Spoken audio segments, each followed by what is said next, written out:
mulimu abamu naye nga tukyali batono.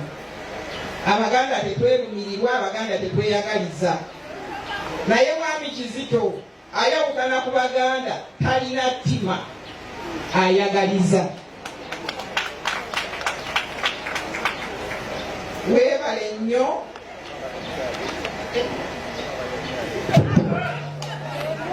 Kitalo nnyo, kitalo ddala. Ekyakatambi nsuubira abasinga mwenna mbadde mukalankasa twetinga ku social media platforms ez'enjawulo. However, naye abadde akwata omukolo yagenze mu shooko naye kennyini awe yasobodde okubeera ng'akoma okurekodinga.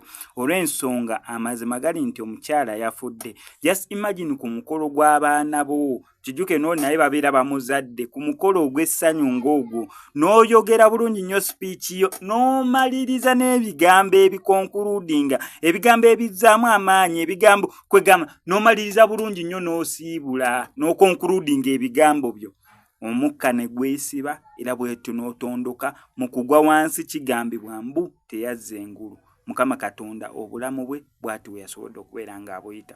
Obutambi bungi nnyo neera stories nnyingi nnyo muziwulidde naddala mu mwaka guno eno ezikwasaganya ku ngeri emikolo gye gitali myangu naddala egy'okwanjula naddala egy'embaga. Actually kamba komekerezi n'akatambi kanini musooke mukalabeko nakano.